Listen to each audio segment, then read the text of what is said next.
Okay, gents, what will be a fun one for sure is Argentina against Mexico.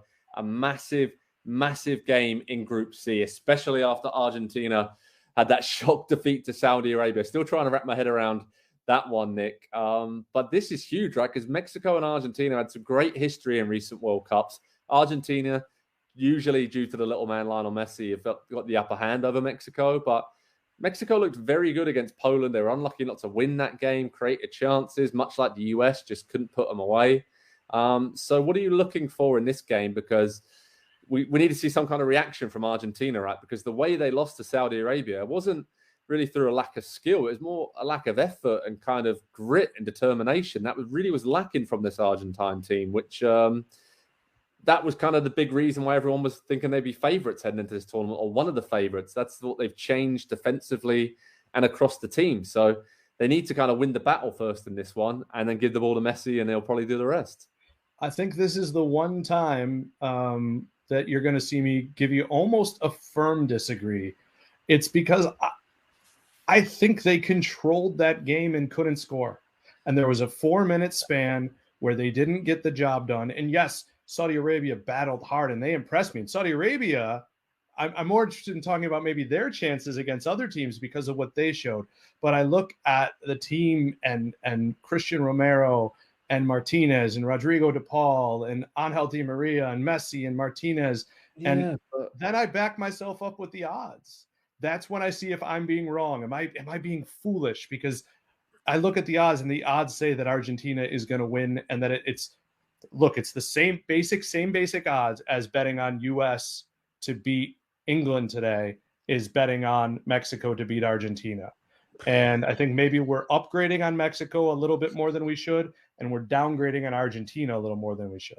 Probably on paper, you're right. It should be an Argentina win and a pretty comfortable one. But Andy, I don't know. I just saw something in that opening game against Saudi Arabia from the Argentine team that I didn't really like the performance at all. And they kind of just lost interest a little bit. It was really weird. It's like, guys, you're at a World Cup.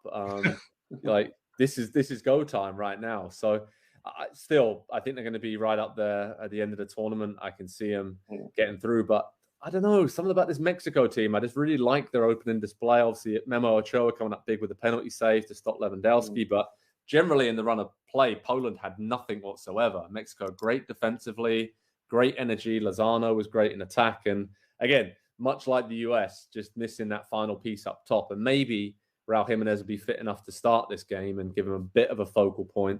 But he's still so rusty. I don't know how much we can really rely on him. At this point, he's been so out of form and so out of fitness for a long time. So is there any way you can see Mexico causing Argentina problems and building off of that point against Poland?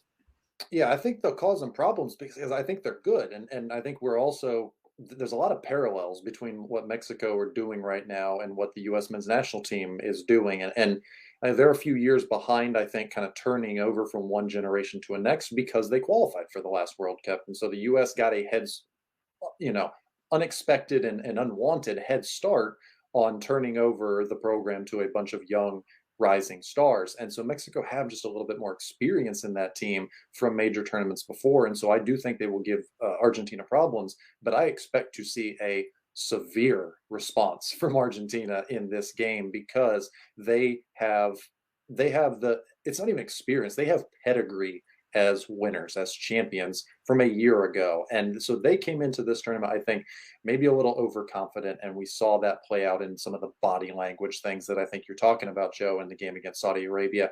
I do not think we'll see that again. I think that locker room will police itself, will get itself in order for this game against Mexico, knowing, just as England knew against the U.S., to kind of use the point that Nick made there about the odds, knowing that they are a threat in a way that the team that they played first wasn't. So it's going to be a completely different Argentine team. If it's not, they're probably going to go out in the group stage, and that's impossible to fathom and to imagine happening.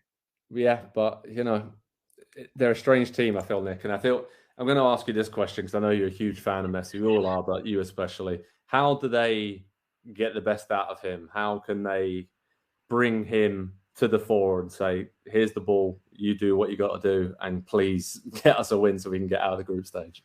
Yeah, look, I think two things, and I don't mean to gloss over and sound kind of casual about it. One, it's just everybody else, and everybody else wasn't bad. Again, by the way, I think the XG was something like 2.6 to 0.15 because the Saudi Arabia goals were bangers. They were great. I think it's everybody else picking up the performance a little bit because he was there. And again, I hate sounding like just some sort of messy fanboy, but I think he had like 4 shots and 4 key passes. And, he's going to give you that game more often than not. What you need out of Argentina, like the time they made the run, they're definitely missing an Aguero type, right? But the time they made the run to the final, there were a couple of games where Messi didn't have it and everybody steps up. They've lost a game when he did have it, and that I think is what's most alarming, because I do think you're right. Mexico is tough and strong, and they're not going to be scared by the stage. No, definitely not. Andy, let's do our score predictions for this game.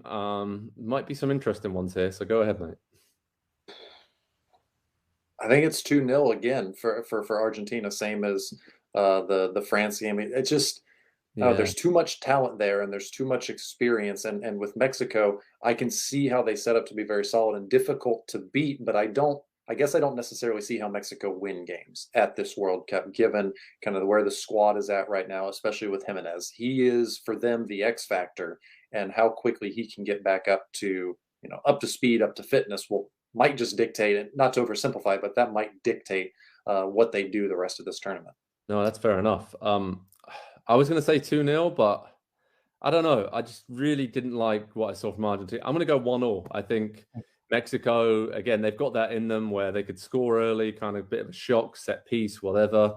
And then the way they defended against Poland and just kind of nullified Lewandowski, that fills me with a lot of hope. Messi's a different type of player, of course, but I think they can sit back and cause Argentina problems. So, Nick, what's your prediction for this game? It's going to be a beauty, by the way. It is. They do this once around in the last few World Cups, and Messi never lets them down. So I'm going to go 2-1. Okay, 2-1. And Argentina. just remember, everyone, we're going to be doing a watch along, the three of us, for Argentina against Mexico, 2 Eastern on Saturday. Massive game.